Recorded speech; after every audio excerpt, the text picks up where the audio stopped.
This conference will now be recorded.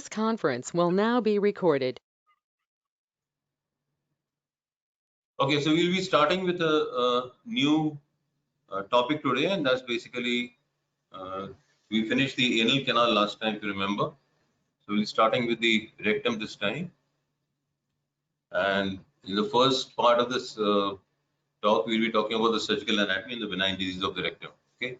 Now, just a review of the anatomy, the macroscopic anatomy. And we all know that the length is about 12 to 15 centimeters. The difference of about 3 centimeters, I'll just be telling you, because the extension starts at the confluence of the tinea coli. So you have got the sigmoid colon and the 3 tinea coli, and they converge at the site of the sigmoid, the rectosigmoid junction, and then they form the longitudinal coat of the rectum. Now the problem is that the starting point of the rectum is still not agreed upon. The anatomists and the surgeons, they've got different starting points. Now the surgeon, as far as we are concerned, we believe that the rectum starts at the sacral promontory, but not so with the anatomists who say the rectum really starts at the mid-sacral area, and that's in the region of S2 and S3. But we'll be forgetting about the anatomists, and we'll just stick to what we believe as surgeons, and it's at the sacral promontory, right? Now from here it extends downwards to the pelvic diaphragm and ends at the anorectal ring, where it now becomes continuous with the anal canal. Now this anorectal ring, if you like to, or if you see the anorectal ring, at the level of the anorectal ring is about 2 to 3 centimeters below and 4 centimeters in front of the coccyx. So this level has to be known, especially when you're trying to sacral approach to any of the rectal diseases. You have to know where you're really going to find the rectum. So 2 to 3 centimeters below and 4 centimeters in front of the coccyx. Now, anorectal ring in males corresponds anteriorly to the prostate. So posteriorly corresponding to just below the coccyx, and anteriorly in the males is corresponding to the prostate. Now, if you look at the parts, it's got 3 parts, and the 3 parts are basically the upper third lies intraperitoneally. Why? Because it's surrounding all sides of the peritoneum, except for a very small part in the posterior area. The middle third is largely retroperitoneal, and the lower third may be termed extraperitoneal. Why? Because it's got absolutely no covering of the peritoneum. Right now, if you continue with the anatomy, the shape is variable, and the rectum follows the sacrococcygeal curve. And the lower part of the rectum, it widens to form the ampulla, which is very, very distensible.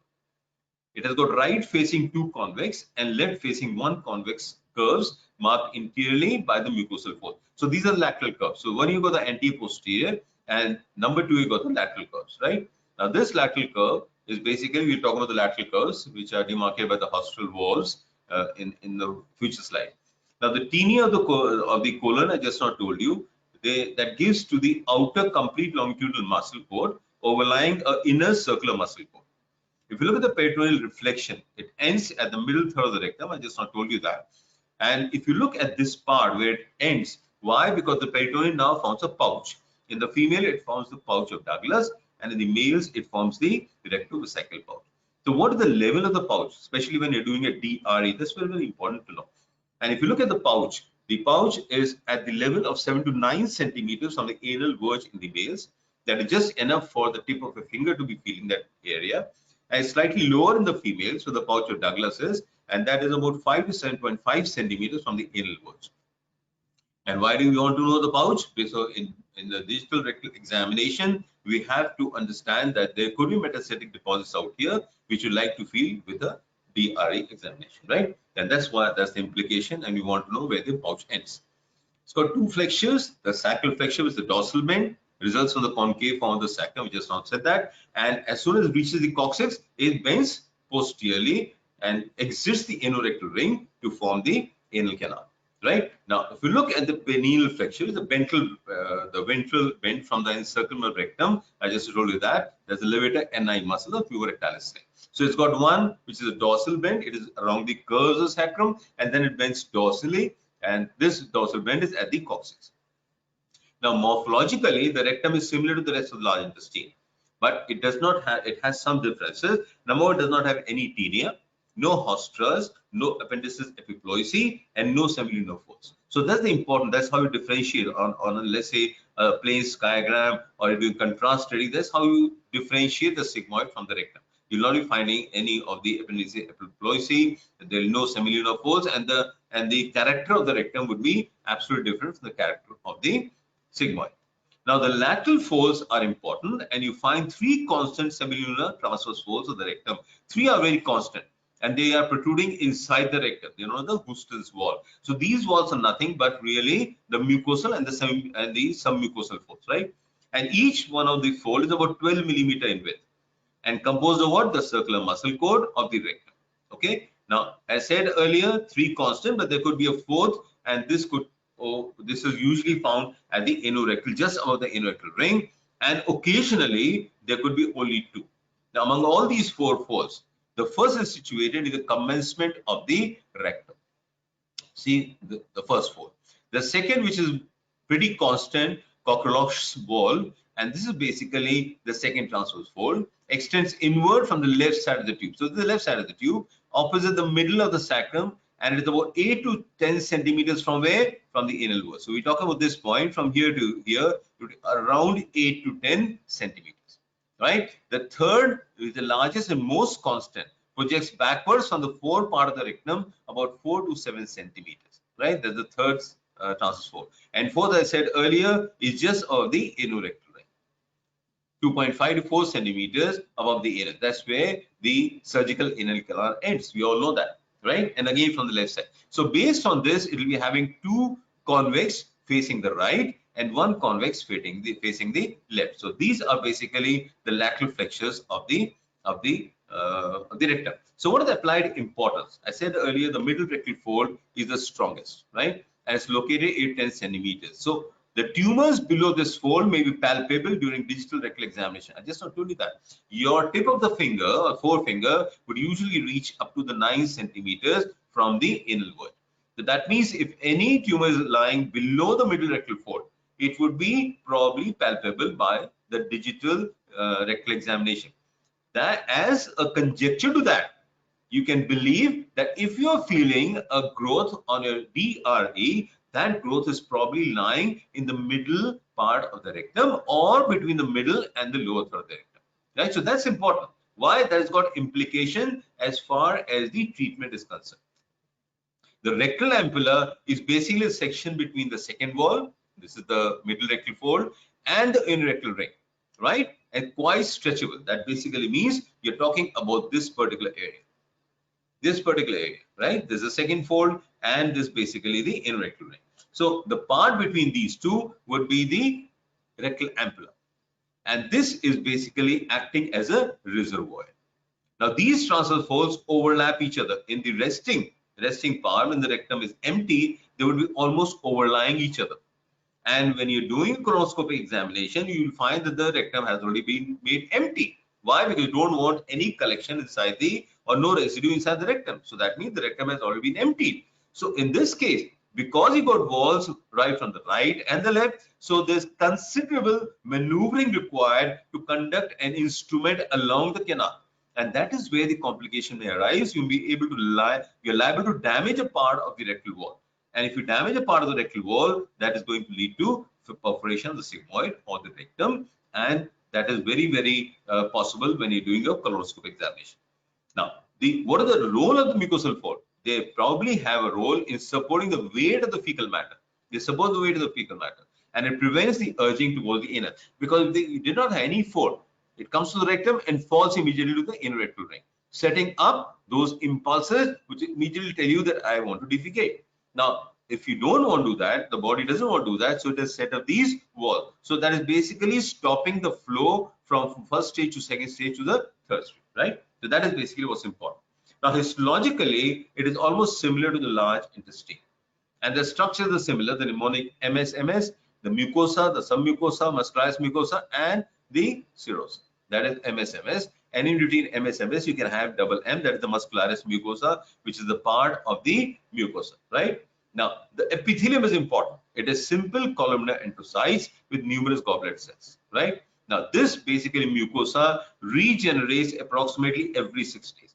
And where does it regenerate? Inside the crypts, and then the cells climb up to the apex of the mucosal folds, right? Where they undergo what? They undergo differentiation and maturation, and ultimately they lose the ability to replicate.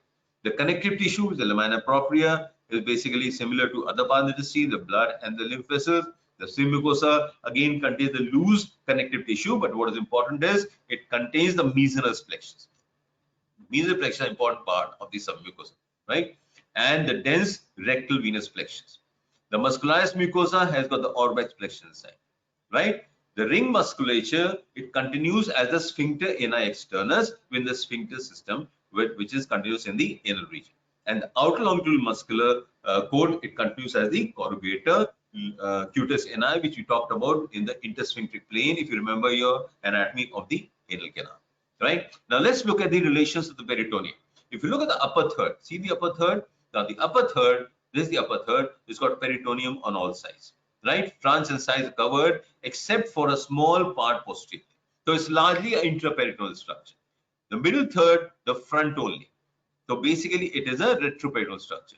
And the lower third is devoid of the peritoneum and lying below the pouch or the reflection of the peritoneum. So that means this part is totally below the peritoneum, and that's why it is known as the extraperitoneal part of the rectum, right?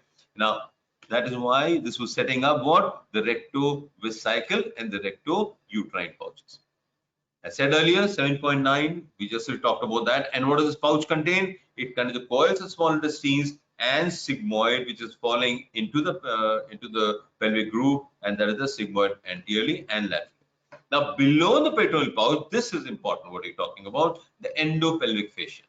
Below the peritoneal pouch, the rectum is surrounded by the visceral pelvic fascia from the superior fascia of the pelvic diaphragm.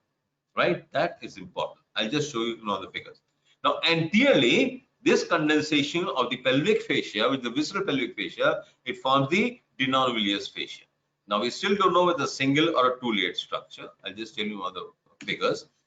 In the males, so what is lying in front, the bladder, the prostate, seminal vesicles above, and ductus deferens is below, right?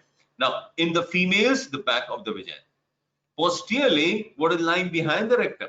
What is lying behind the rectum is part of the pelvic fascia. And what are these parts? These parts are basically the mesorectum, the fascia propria, the presagittal fascia, and the Walde's fascia, all in that order, right? All in that order. That is from the rectum down to the sacral bone. Laterally, what is lying? The visceral fascia, which is condensing to form the two very important two important parts, and that is the lateral ligaments of the rectum. Now, what is basically this all about? So, if you look at the anterior and posterior fascia, see this figure. This is the rectum, the bladder. Now, what's lying out here? See this fascia out here? That's the denonuleus fascia. In this figure, let's see where it's lying.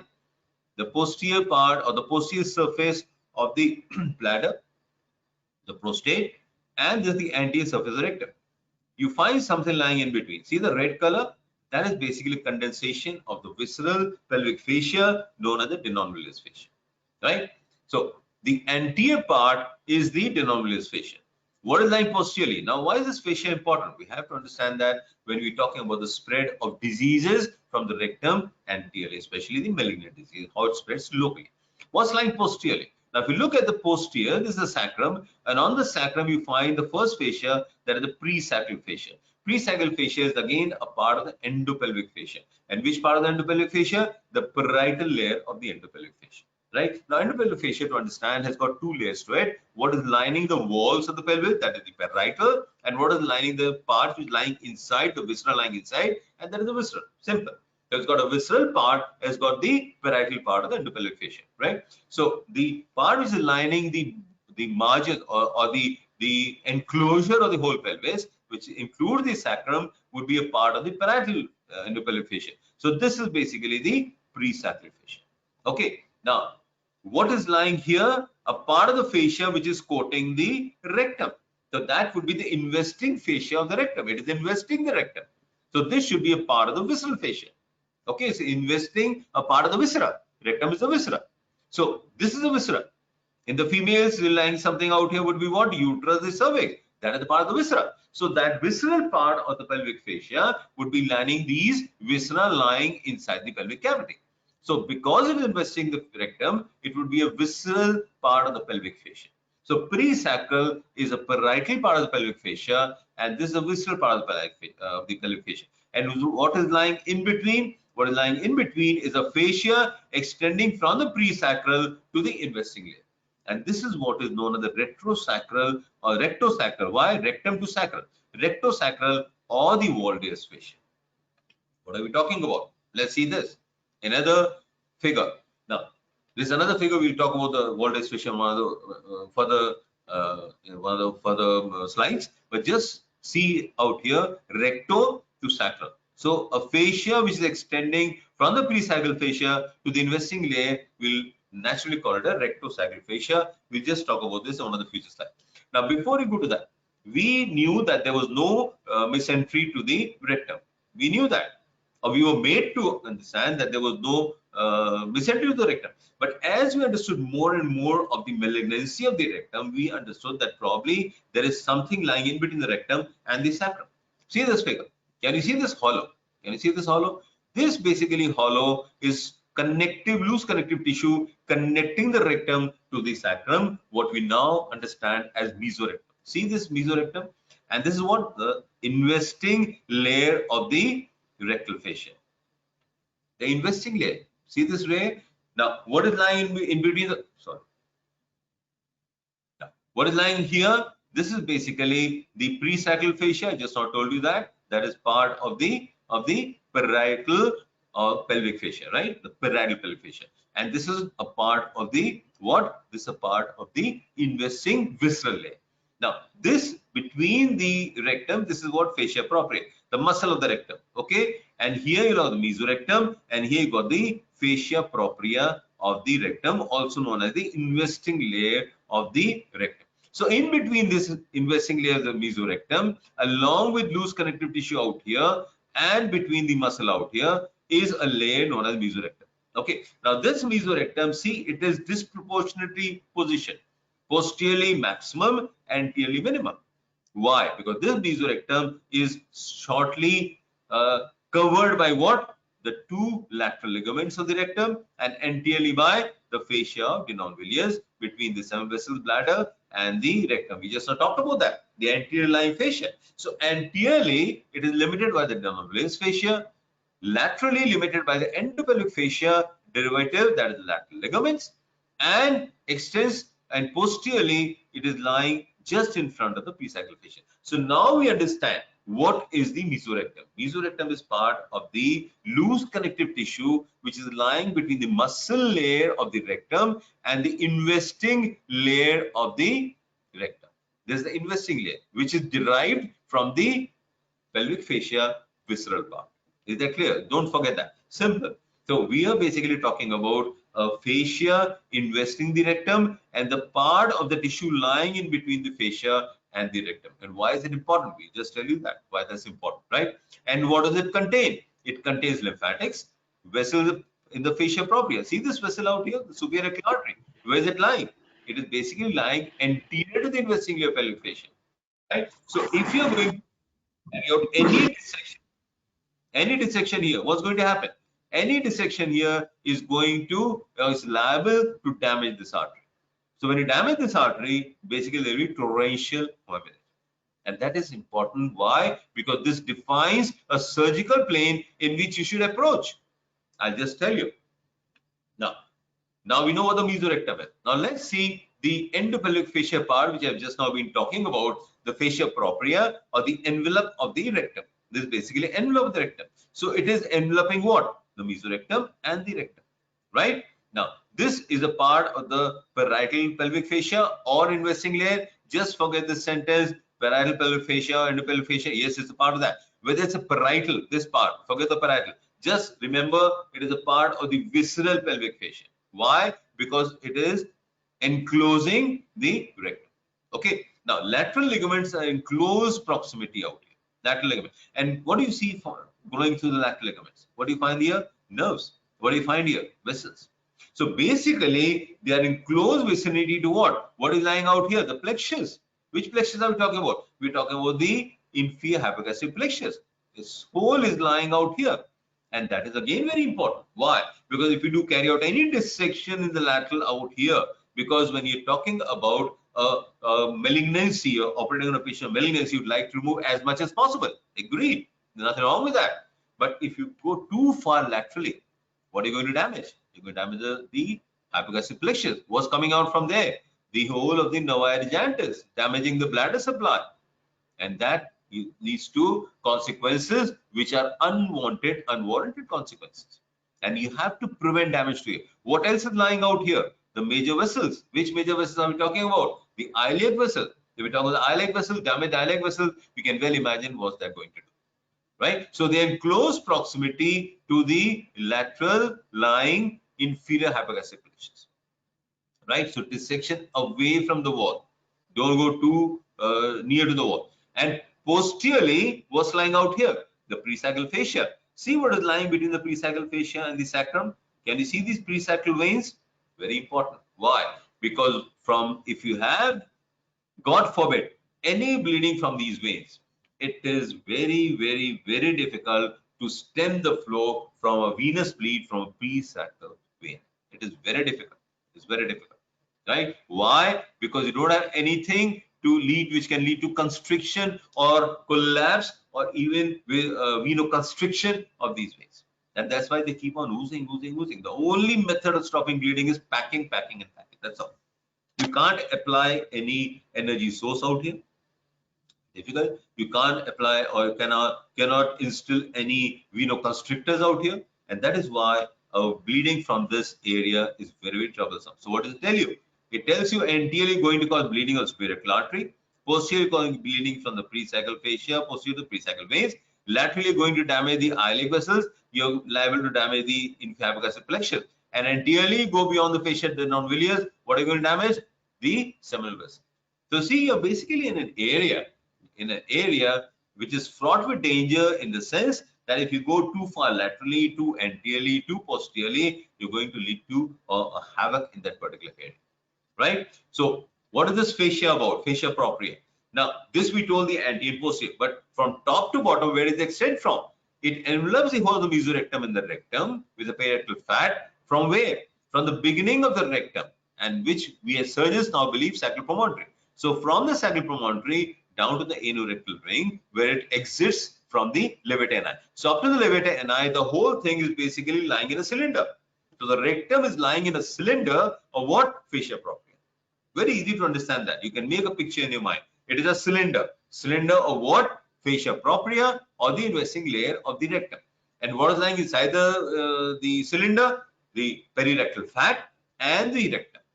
Right? So basically, this is an area which is extending from the start point of the rectum to the end point of the rectum. And extending laterally where? From the rectum, and the perirectal fat becomes contiguous with what? With the non-villus, anteriorly, posteriorly the Walde's fascia. Right? So the relations of this fascia propria, we just now said that. Presacral fascia behind. Anterior, we just now said that. The bladder and the parts lying along with it, that means the posterior seminal vesicles. Inferiorly what? The piriformis muscle, which is forming a part of the floor of the pelvis. A part of the floor of the pelvis. And laterally what? Sigmoid colon and terminal eye. Now let's talk about the Walde's fascia. Just talk about the Walde's fascia. What is this Walde's fascia? Which is an important component of preventing spread of malignancy posteriorly. Anteriorly, what is the important component? The denovelous. See, the denovelous fascia is much better marked out here. See this. Now, this is basically investing layer, and this is lying just anterior to the investing layer. That is the denovelous fascia. Posteriorly, let's see what. We just now talked about the fascia propria, or the rectal proper fascia, or the investing layer, right? This is the layer. We know that. This is the presacral fascia. Now, see a structure lying from the rectum to the sacrum, or the rectosacral fascia. Can you see this structure? Which is a part again of the endopelvic fascia.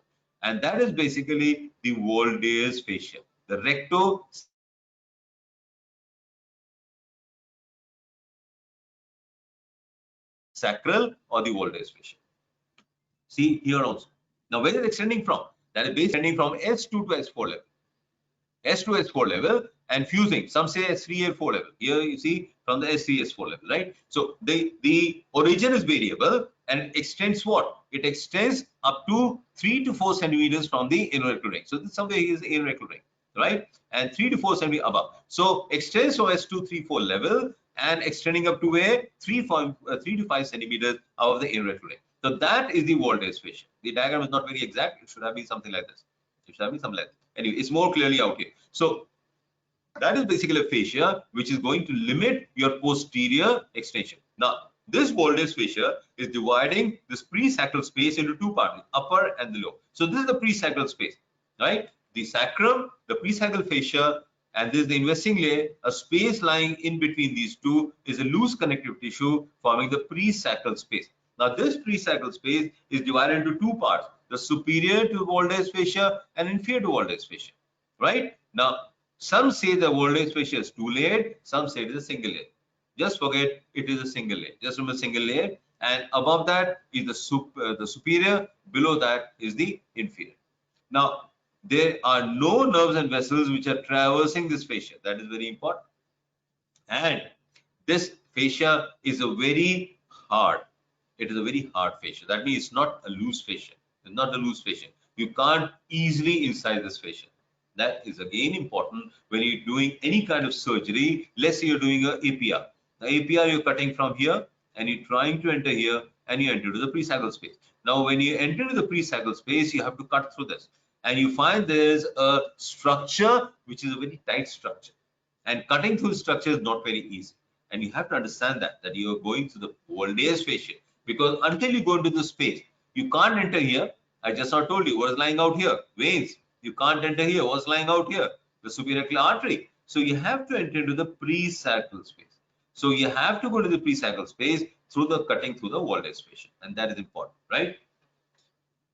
Now, apply the clinical importance of the endopelvic fascia vis-a-vis rectum. So what is the importance? Number one, disruption of presacral. I just now told you the basivertebral veins. It is very, very torrential, very, very troublesome, and very difficult. I told you this, right? Disruption of the fascia propria. I showed in the figure. They are causing what? A vascular bleed. What else?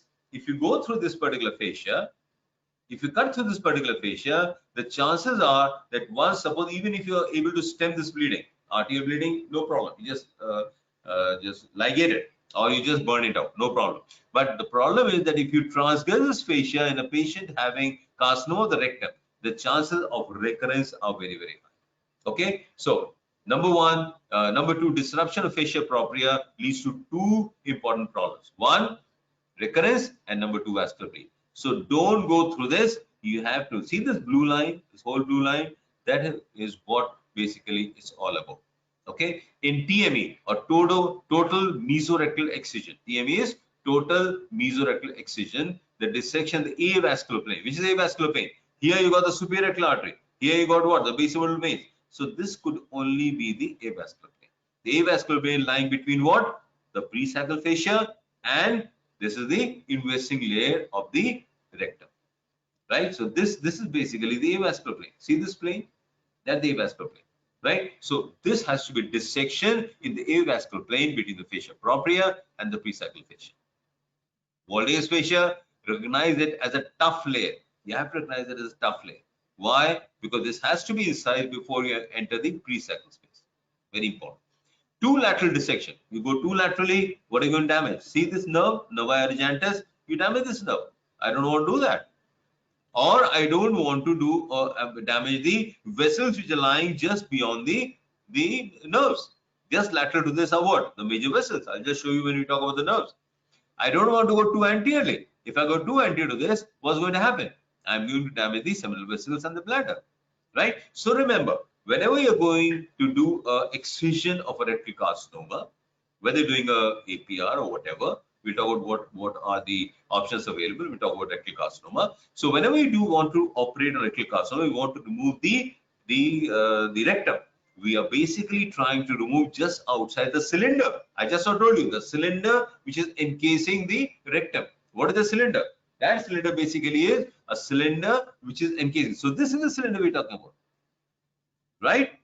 Just beyond that cylinder, this is basically fascia propria. So I don't want to go enter the cylinder. I want to remove the cylinder as a whole. And what is the cylinder? The cylinder is the investing layer of the pelvic fascia with the rectum and loose tissue lying inside. So I want to remove the cylinder as a whole without injuring the cylinder anywhere. That is very important. And what is the cylinder made up of? The cylinder is made up of the fascia propria. This is the fascia propria, the mesorectum, and this is the rectum along with the muscle walls and all the layers.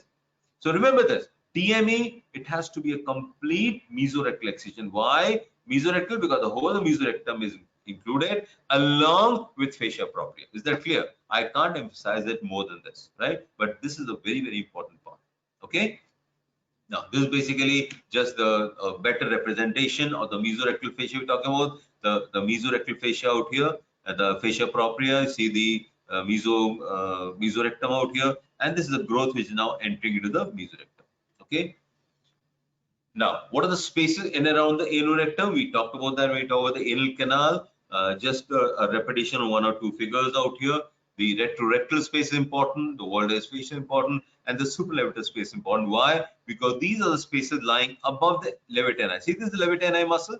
So we are concerned with the spaces lying above the levator. Why? Because these are the spaces now in direct opposition to what? To the rectum. So we're talking about the retrorectal space and the supralevator space. That is the supravoldaire and the infravoldaire fascia. That means above the Walder fascia, below the Walder fascia. So I just now told you, the Walder fascia is dividing the pre-sacral space into two parts, the rectal and the supralevator. Is that clear? Why supralevator? Because lying above the levator ani. Simple. This is a coronal section. This is basically a sagittal section. You're seeing the same things in both of them. This, I think you remember this figure when we talked about the anal canal and the apse around here. This again the same thing. So either let's say levator ani muscle, the supra and the infra. Okay. Now coming to the arterial supply of the rectum. If you look at the arterial supply of the rectum, one of the main supplying arteries is the end artery from a inferior mesenteric artery, which is given at L2, L3 level 3 centimeters of the aortic bifurcation. Why is this important? It's basically important that often in a patient where the malignancy is lying in the upper third of the rectum, you have to ligate the artery at its origin and the vein at its termination. The inferior mesenteric vein at its termination, inferior mesenteric artery at its origin. So the origin is about 3 centimeters above the aortic bifurcation. The branch that gives out here, the left colic, 2 to 3 sigmoid arteries, the arc of Riolan, basically the meandering mesenteric artery, and the terminal part which is the superior rectal. The superior rectal artery. You see the terminal part coming out here, superior rectal artery, right? Here's coming out here, superior rectal artery. Now, the middle, so the rectum has got 3 arteries to it, superior, middle, and rectal. So one now we know is the terminal part of the inferior mesenteric artery. Where does the middle rectal artery come from? It's also known as the middle hemorrhoidal artery. This is also known as the superior hemorrhoidal artery. The middle rectal artery is an inconsistent branch. And see, its absence is almost as many as 20 to 80% of patients. So we would say that middle rectal artery is a uncommon artery. It's an uncommon artery and arises from where? You can easily see from the anterior division internal iliac. See this iliac, the external iliac and the internal iliac, and from the anterior division you got the middle rectal artery. Okay, so this is the common iliac which is coming out here, divided into the external and the internal. From the internal, you got the anterior and the posterior division. So in the anterior division, you got the middle rectal artery. Okay, so the anterior division of internal iliac artery supplies the middle rectal artery. So far, so good. What are the inferior rectal artery? Or the inferior hemorrhoidal artery is a terminal branch of the internal pudendal artery, the Alcock's canal. And from where is it arising? Terminal branch of the anterior trunk of the internal iliac artery. So now we're talking about anterior trunk. See, anterior division of internal iliac, anterior division of internal iliac. So both of them, the middle and the inferior, are arising from the anterior division of the internal iliac. The difference is that this is the end point or the end of the anterior trunk of the internal iliac. This is arising from the anterior trunk somewhere midway. So as soon as the anterior trunk ends, it ends with the internal pudendal artery. And what is important, can you see these vessels? They are anastomosing among each other. See this rich anastomosis? So there's a rich anastomosis each other and with the corresponding contralateral. See the contralateral vessels? So this anastomosis is very, very important. And why is it important? Because very, very rare that it can cause ischemic injury to the rectum. Very rare to cause an ischemic injury to the rectum. Why? You damage 1, 2, 3 arteries, you got 1, 2, 3 arteries from this side. You damage 1, 2, 3, 4 arteries. You got 2 remaining arteries remaining behind. So what I'm trying to say is that there's a rich anastomosis. See this figure, the rectum coming from here, coming from here, coming from top, bottom, everywhere. So a very, very rich anastomosis. From the venous drainage. The venous drainage, we all be made to understand that when we talk about portosystemic anastomosis, this is one of the major areas of portosystemic anastomosis. So let's see how that is working. If you look at the superior rectal vein, it is a starting point of what? The inferior mesenteric vein. See this inferior mesenteric vein? So the superior rectal vein, and which forms the starting point of inferior mesenteric vein, which is now ascending up. That is the one vessel. So this is a portal, because we all know inferior mesenteric vein in conjunction with splenic vein would be forming the portal. So the starting point of the rectal drainage is a superior rectal vein, which is going to drain into the portal system. Okay, so this is the portal system. Now, what about the two other veins? You got the middle and the inferior rectal vein. See where they're ending? Both of them, they're ending where? They're ending into the interpudendal vein. And where is the interpudendal vein going to go? Into the anterior division of the internal iliac. So this is the common iliac external, and this is the internal. So this internal is going to take care of the venous drainage from the rectum. Okay, so the union between, see the rich anastomosis out here again. So again, this is basically important that the veins are anastomosing themselves. And this is the anastomosis we will be talking about, the portosystemic anastomosis. What is the portosystemic anastomosis? This is the portosystemic anastomosis. This whole thing, portal and systemic. So portal is superior rectal, the middle and the inferior is the systemic. Very well shown in this figure. And that is where the hemorrhoidal plexus come into play. This is where you got the hemorrhoidal plexus on this side and that side. The superior and the interior and the external hemorrhoidal plexus we talked about when we talked about the hemorrhoids, right? So the free communication, between the portal and the systemic confliction. So remember, the superior hemorrhoidal vein or the superior rectal vein, you may call either of them similar, synonymous name, opening in the inferior mesenteric into the portal system, and the middle and the inferior opening into the pudendal, which is part of the internal iliac, which is part of the external of the common iliac, which drains into the inferior vena cava. Okay, so from here to the pudendal, from the pudendal to the internal iliac, from here to the common iliac, from here to the inferior vena cava. Is that clear? So this is a systemic and this is the portal. So now you understand it better what the portosystemic anastomosis is all about.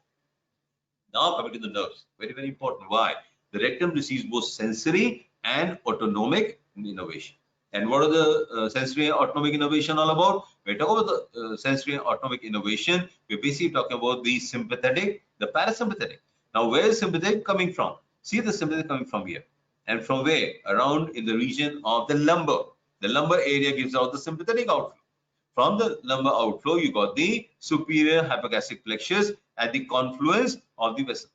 So here, see the confluence of the of the vessel. So you got the bifurcation of the aorta and the confluence of the veins. So in this region, you find the superior hypogastric plexus.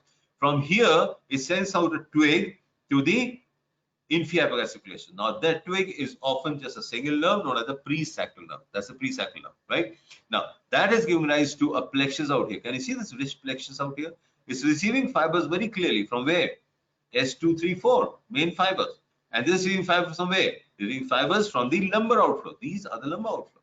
So from the lumbar outflow and sacral outflow, 2, 3, 4.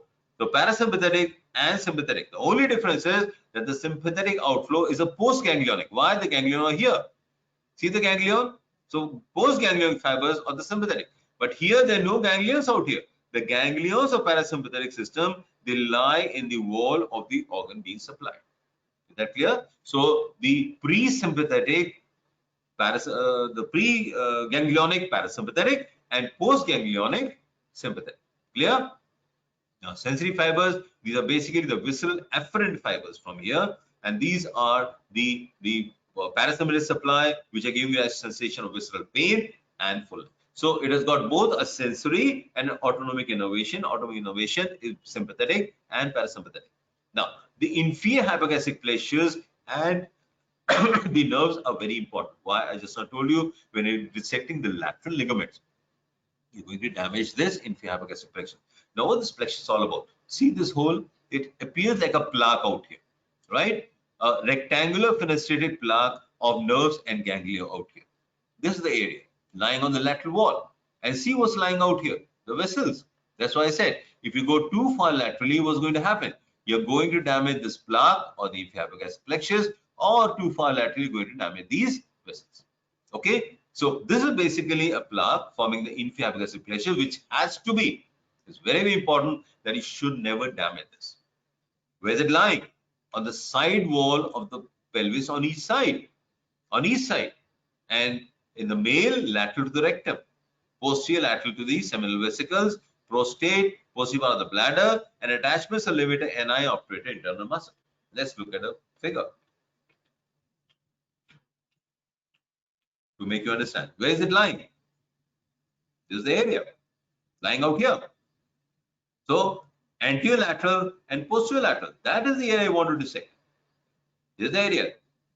So I am going to dissect just medial to it. Posterior lateral to this, anterior lateral to this. Clear? So that is how you carry out dissection when you're dissecting out the rectum. Now it's very easy to understand in this figure. You would appear that you got all the room available. No, sir, it's not there. It's just not like there. Everything is so closed up, cooped up there, and you're trying to dissect medial to this area, lateral to this area is often very, very difficult. What happens? You more often than not, you're liable to damage this nerve out here. So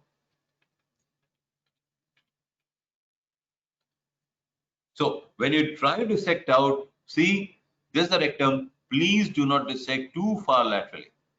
Too far laterally, right? So this is the bladder. So posterior lateral and anterior lateral. Okay. So posterior lateral to the parts of the urinary system. That basically includes what? Seminal vesicles, prostate, posterior part of the posterior wall of the bladder, and the attachments of levator ani. See, these are attachments of levator ani out here. Okay. Now, in female, it's lying lateral to the rectum, anterolateral to the rectum, and just lateral to the parts of the genital system. That is the cervix, vaginal fornix. Okay. So that is the area which is very, very important. You have to be very, very careful whenever you're doing a dissection of the rectum. Also in gynecological surgery, which surgery are we talking about? We talk about a radical hysterectomy. A radical hysterectomy, that basically means what? You're trying to dissect out lateral. Why? Because you want to include all the lymph nodes. So when you're doing a radical hysterectomy, you go laterally so that you include everything in the parametrium and remove everything in the paracervical area. When you're doing that, you're likely to damage this particular area. So remember, this is a particular area which has to be taken care of at all times. Please never damage this. What is the contribution of this plexus? See, it's supplying what? It is basically getting from superior hypogastric plexus from here, forming the inferior hypogastric plexus, from the parasympathetic, the lumbar, and it is supplying what? The sacral flanking nerves, and supplying what? To all the structures out here, right? So basically, the nerves are to be preserved, the plexus has to be preserved. Is that clear? Right, that is very important. What about the lymphatic system? The rectal lymphatics, we'll also focus on the lymphatic when we talk about the rectal carcinoma, but just here to make you understand, it is basically following what? It is following the artery and the venous system, which is supplying 1/3, second, third, and third out, right? So it is going towards what? Why? Because the inferior supply artery, inferior mesenteric lymph node. And then, of course, because laterally you're getting supply from where? From the anterior branch, the internal iliac artery.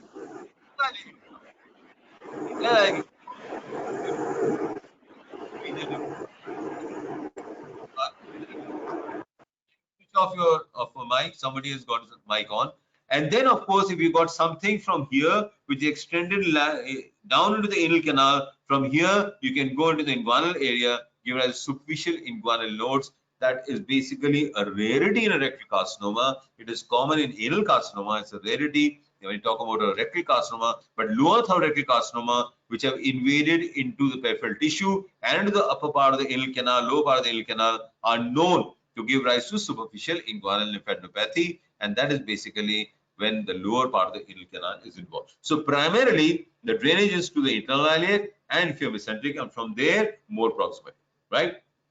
Now, symptoms of rectal diseases. Number 1, hematochezia. Number 2, tenesmus. Spurious diarrhea. You all know what spurious diarrhea is. Why spurious? Because it does not contain any fecal matter. but you got diarrhea. That means you got passing out something in liquid form. And what is that? You're passing a lot of mucus. It also be blood. And why early morning? Because in the night, everything gets collected in the rectum. And when you get up in the morning, first thing in the morning, you pass a huge lot of collection inside the rectum. That's why you call it early morning diarrhea, which is nothing but a spurious diarrhea occurring in the morning. Remember, both the things are synonymous. A spurious diarrhea and early morning diarrhea are spurious. Early morning is just the time frame of a spurious diarrhea. A spurious diarrhea could occur any time of the day. When you pass it in the early morning, it's known as early morning spurious diarrhea. Is that clear? Altered bowel habits. We'll talk about what these altered bowel habits as we talk about the various diseases. A mucus discharge, you could be a prolapse, and you could have proctal. Right? Now, the investigations are again important. The digital rectal examination, which could be done in lateral position, we've been repeatedly stressing on that. The various position, you can have a lateral position, you can have a supine position, you can have a knee elbow position, and you have a pickerel's position. And why pickerel's? Because basically bending down on a stool, standing up, bend on a stool, and the surgeon is standing behind you and doing a rectal examination. The same thing as in a knee elbow. Both the things are the same, or more or less give you the same approach. Why? Because in these positions, the knee elbow and pickerel's position, you will be giving up to 8 centimeters of length. That means you can reach the highest point or the rectovesical pouch or the pouch of Douglas when you're doing a DRE in a knee elbow or a pickerel's. So remember, when you want to palpate the seminal vesicles, in a male, you have to put the patient in a knee elbow or a pickerel's position, right? The second method of examining the rectum is by endoscopy. As simple as that. So you can use a proctoscope for it with a 10 to 12 centimeter approach, or you can use a synchronous, or you can use a sigmoidoscope, a colonoscope, or virtual colonoscopy. And I would say, I want to examine the rectum. Why do you want to go and examine the sigmoid colon or the left colon or the right colon for that matter? Remember, the colonic malignancies or CRC, that means colorectal malignancies, have been known to have a second primary site. And that is why a synchronous second malignancy site should always be ruled out, always, before you tackle a patient of rectal carcinoma and try to do any kind of definitive surgery in that patient. Before you do that, remember, I would like to rule out a second site of primary. Right? So that is why a synchronous second malignancy site has to be ruled out, and that is why you would do a sigmoidoscopy, you would do a colonoscopy, or you do a virtual colonoscopy. Now, what's a virtual colonoscopy? Virtual colonoscopy is nothing but you put in a contrast, fill the whole of the colon with a contrast, and do an MRI or a CT, which will give you a complete picture. You can have an anatomical delineation of the whole colon by a contrast inside, and this could be delineation by MRI or CT. You can have a complete anatomical delineation, and that is what is known as a virtual colonoscopy without putting in something inside. That means you're not putting a scope inside, you just put in a contrast, and with that you have the complete delineation of the wall, you have a delineation of the mucosal surface and everything. That's why virtual. It's a virtual colonoscopy, right? Then you can do a contrast study, simple contrast study, do a barium enema, or you can put a gastrograph in. And why I would like to do that? In early case of rectal carcinoma, or I would like to do an MRI or a CT or endo-USG. Now, these could be important when I want to see for the T staging of rectal carcinoma or the N staging of rectal carcinoma. So, for T and N staging, an MRI, CT, and endo-USG, and for M staging, an MRI or CT of the abdomen. There, the endo-USG is not going to help you. For the M staging, for the T and N staging, all the three would help you. And then physiological study is usually helpful in those patients who have got what? Rectal prolapse, or patients who are constipated. Now, these are the patients where you would like to do that. Now, coming to the benign diseases, I'd like to start the benign diseases today. And the first one I'd like to talk about is the rectal prolapse. Why not an uncommon disease? And we talk about rectal prolapse, you basically like to classify it into a partial or a total prolapse. When we talk about a partial prolapse, what do we mean? Number one, we mean less than 4 centimeters of length coming out to the anal region. Number two, we are talking about only mucosa and some mucosa. No muscle layer out here, right? In adults, it will be part of a mucohemorrhoidal prolapse and could usually be seen in patients who have got a LUTO, that means lower urinary tract obstruction, a perineal injury, or in old age. That is the scenario of a partial prolapse in the adult. In children, it is usually secondary to cough and diarrhea. The clinical symptomatology is simple. You find something coming out, and when you try to palpate it between the forefinger and the thumb, you'll easily feel that you just have the mucosa in your hand. So it's palpated as such between the thumb and the forefinger. You could be having mucus stain in your undergarments. There could be bleed in the undergarments, or there could be ulceration. Why? Because the mucus keeps coming in and out, or it's persistently prolapsed because of the traction and the friction between the undergarments and the mucosa, or the close and mucosa, the formation of ulcers. Treatment is not very difficult. In children, you don't do anything until you've taken correction or you've taken care of the hyperproteinemia and the recurrent diarrhea and the chronic cough. Once you've done that, only then you go ahead and you find still that the patient still or the child still has a mucosal prolapse. Only then go in for a surgical option. And surgical option starts with the minimal, that is the digital reposition or a submucosal injection of sclerotherapy. You do a submucosal sclerotherapy. What is going to be achieved by submucosal sclerotherapy? You're going to make the mucosa adherent to the muscular propria. That is the proper muscular layer. By pushing in something, the submucosa becomes contracted, fibrous, so it holds the mucosa. The muscle now holds the mucosa. So doing a submucosal injection sclerotherapy or a good cell's ligation excision. This is how good cell looks like. This is basically the prolapsed mucosa. This is how good cell ligature is passed, and then you tie it, and what is lying distal to it, you just cut it. Or else you can also do a therapy which is carried out, a surgical procedure carried out for a total prolapse, and that is a retrorectal fixation. That means behind the rectum, you fix it. Used for a total prolapse. So what is basically trochal prolapse, or also known as possidation? More than 4 centimeters protrusion. All layers can be palpated as such. That means now you will have the along the mucosa, you also have the muscular layer, right? Now it usually starts as an interception of the anterior wall. Remember that. It always starts as an anterior rectal wall interception, and then it drags the whole thing down along with it. So if you have a more than 5 centimeters in length coming out, then be sure it is also containing a peritoneal pouch anteriorly. And if it's containing a peritoneal pouch anteriorly, you have to take care that the intestines are lying out there, right? So you have to take care of the intestines there. So in any procedure carried out for repair of the procedentia of the rectum more than 5 centimeters, you usually have the whole length coming out. So when you have that, then you have to be very, very sure that you have been taking care, or you're very careful about the peritoneum and the intestine lying in the peritoneum, or you're liable to damage it. Female, male, 6:1. Causes could be many. Idiopathic, a perineal injury which makes your whole pelvic floor weak. A post-episiotomy, the episiotomy scar has been taken too far, or the cut has been taken too far back or laterally. Multiparous, again weak pelvic floor. Chronic constipation, keep on exerting day in and day out for 24/7. What happens? The pelvic floor becomes weak, the whole thing now comes up. People aged 65 years or more, again weak pelvic floor. Connective tissue disorders. Now here what's happening, your connective tissue, that basically the fibrous tissue, the muscular tissue, everything is suffered. So everything is weak. And a weak pelvic floor as a result of any one of these, right? Now, you have to understand, in a patient who got possidenia, what is anatomically wrong in this patient over a period of time? What has happened to this patient's anatomy out here? One, the anal opening may be patulous. It is patulous. Number two, because it keeps coming in and out, the whole of the length of the rectum, the rectal segment is lengthened. Not so much the anal segment, but the length of the rectal segment is lengthened. Number three, the whole of the pelvic floor is now weakened. Why? Everything coming in and out, or it would have been primarily weakened. You got a deep anterior peritoneal pouch because the rectum is going to drag the peritoneum along with it. So a deep peritoneal pouch, loose retrorectal or presacral space, or elongated mesorectum. So what is happening posteriorly? So anterior is dragging the peritoneum along with it. Posteriorly also is going to drag the mesorectum along with it. So you've got a presacral space, which is now a very large space or expanded space, right? So it's loose now.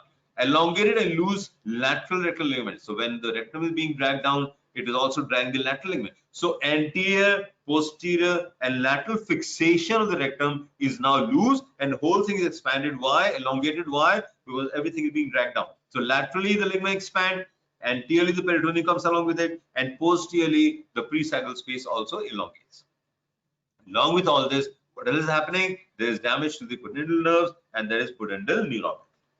All this is happening out here. What is the symptomatology? Prolapsing mass, hematochezia, varying degrees of incontinence. That is a very important. And you have to remember, whenever you take a history with a patient rectal prolapse, be sure to ask him one thing. That is there any incontinence? And what kind of incontinence is that? It's solid, both solids and liquids, or a total incontinence, right? So whenever we take a history of incontinence, be sure to take or rather take a history of incontinence whenever we're tackling a patient of rectal prolapse. Irreducibility could be one of the presentations of prosidential. The patient often comes early in the morning that had gone for defecation and now it's not going back. Severe pain. And what's the problem with this irreducibility? Often this irreducibility, if it has occurred in an acute phase, can give rise to strangulation and gangrene. Facial gangrene of the rectum is a known complication of a rectal prolapse. If it is a chronic irreducibility, that's not a major problem, right? Ulceration would be a feature when you got a chronic irreducibility. Strangulation in acute phase. And in females, be sure to examine the uterus. Why? Because you're having varying degrees of uterine prolapse. It could just be a rectocele or it could be a total uterine prolapse. So this is the whole presentation of a patient with prosidential. But what is important is you have to differentiate from interception. Why interception? Because ileocolocolic or rectosigmoid interception is a must in these patients. And how to differentiate that? You have to do a DRE, and if you're able to insinuate your fingers between the anal verge and the prolapsing mass, remember this, finger insinuated between the anal verge and the prolapsing mass, it is an interception. Is that clear? Finger not introducible between the anal verge and the prolapsing mass. So you got the anal verge out here and everything prolapsing. You try to introduce a finger out here, able to introduce it, it is inception. Not able to introduce it, it is basically a prolapse. Is that clear? Prolapsing hemorrhoids, you can easily see it's never circumferential. It is usually interrupted, or even if it's circumferential, you'll find those three areas of cushions now being shown more prominently. A prolapsing neoplasm could be a presentation, or coexisting pathology, that this is basically just a part and parcel the patient having a pre-existing upper pathology. He got a prolapse, very happy, I'll leave the prolapse. Forgetting that you have to do a colonoscopic examination in this patient. Why? There could be a coexisting pathology higher up. So how do you investigate this patient? I do a sigmoidoscopy, I do a colonoscopy if indicated, and I do an endorectal manometry or endoanal ultrasound. Now the patient, why? Because I want to see whether what is happening in the surrounding area of the rectum, what's happened out there, right? Now when you're treating this patient, what are the aims, the strategy? The strategy is one or more of the following. I told you, all the anatomical defects have to be repaired. If you don't repair the anatomical defects, it is incomplete. It's incomplete, right? So what are the defects I have to repair? Number one, I have to narrow the anal orifice. Why? Because this patulous orifice would always be a gateway for further prolapses. So I should narrow the anal orifice. I should obliterate the pouch of Douglas, which is now a very deep pouch of Douglas. I should obliterate it. I should try to restore the pelvic floor. The segment has been elongated. I should try to shorten it by resecting it. And the prolapsing rectum has to be suspended by something. So these could be one or more strategies that you have to follow in patients where you're trying to repair a rectal prolapse. Now, when you talk about the rectal prolapse, you can approach either through the perineum or you can approach through the abdomen. Right? Now, approaching through the perineum, it could be one of these procedures. I'll just tell you in the future slide, or it could be abdominal, which could be through the lower part of the abdomen. So either go through the perineum, transanal, or I go through the abdomen.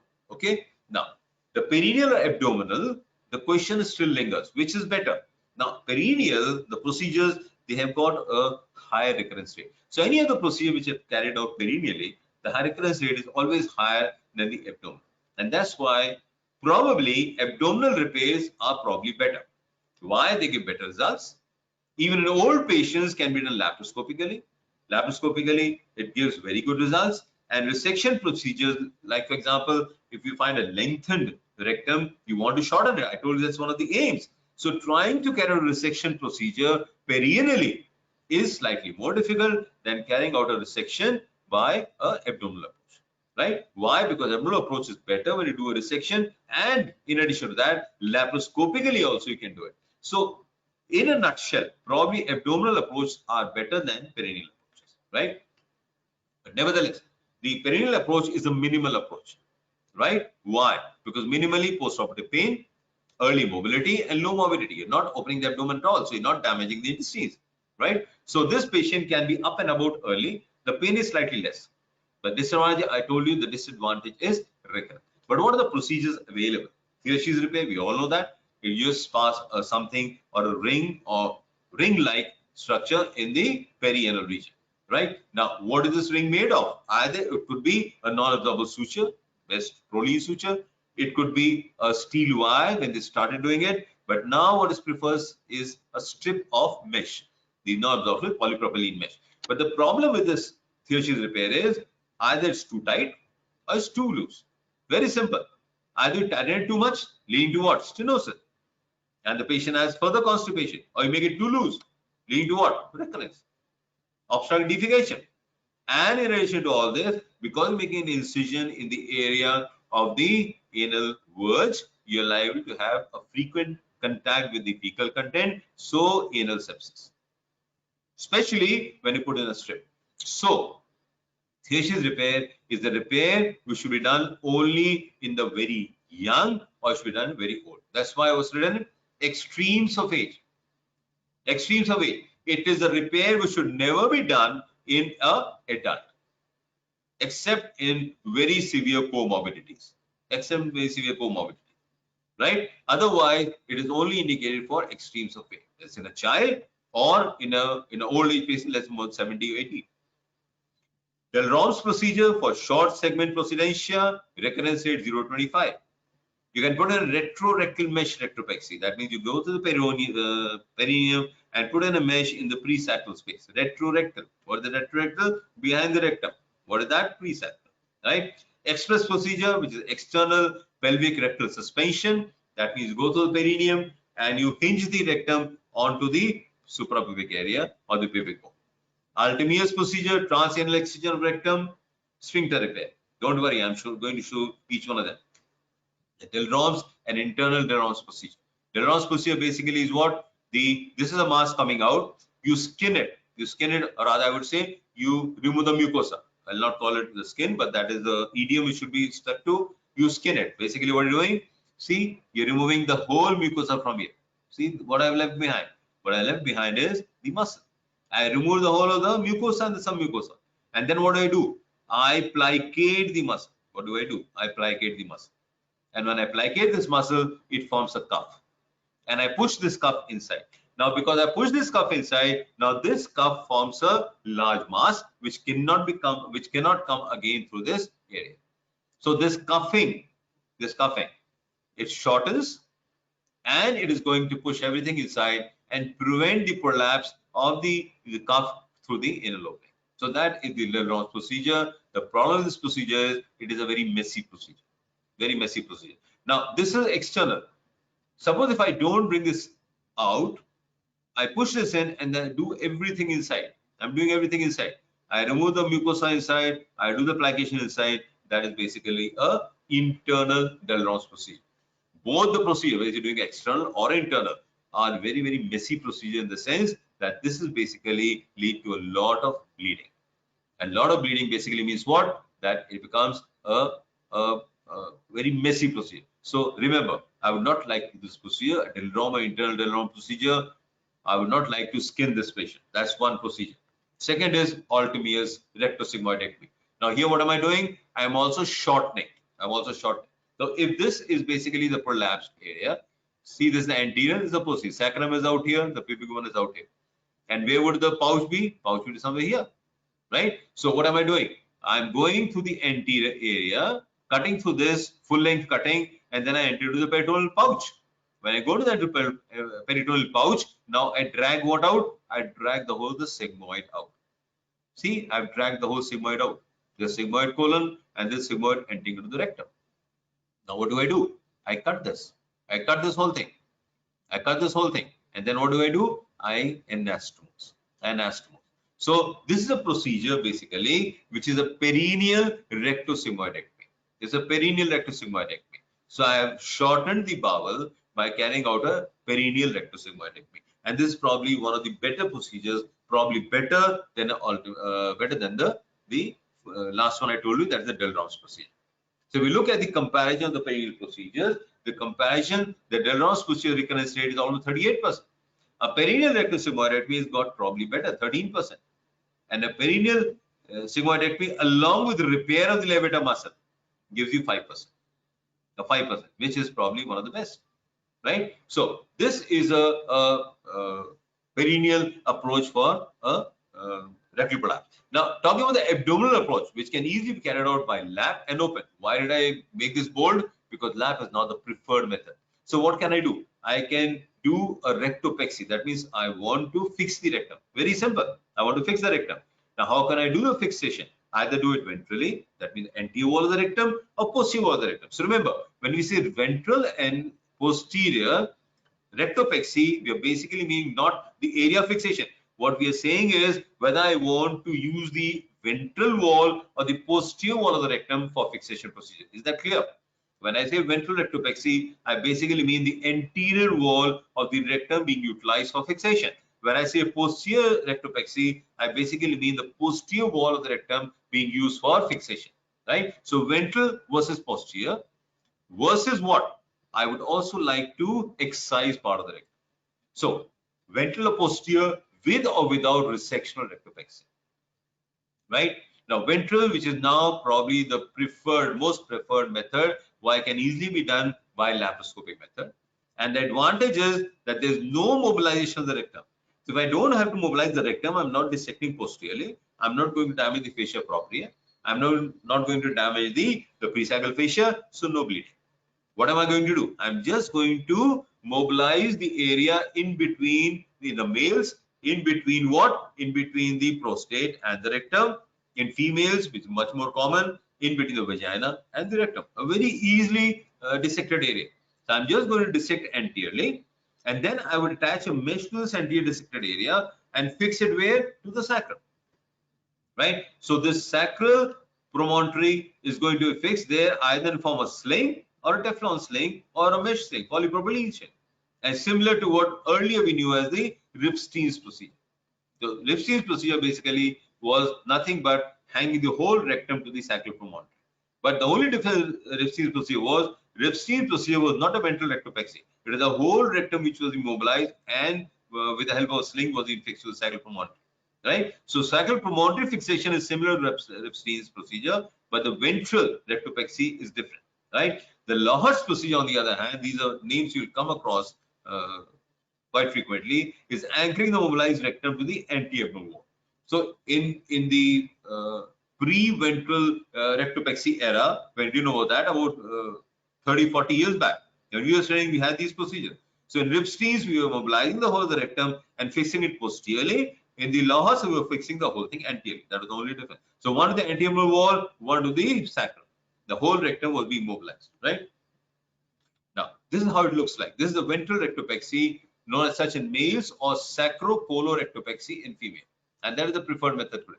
See, this is the area I'm going to dissect into. Can you see this area? The area I'm going to dissect into. So I'm going to mobilize out here, where between the posterior wall of the vagina and this is the anterior wall of the rectum. So I'm entering the area where we will find the denosmulus fascia. This is the area I'm entering into. See this area. And what am I doing now? I'm fixing a mesh out here. See, the mesh has been fixed out here. And now that mesh can be fixed to the sacrum. So what has happened? The whole of the ventral wall of the rectum is being fixed. That's why this ventral mesh rectopexy. See this? Very indicative. The ventral wall and the sacrum. So dissection. Now this is not an area which is bare or open. I have to make this open. I have to make this open.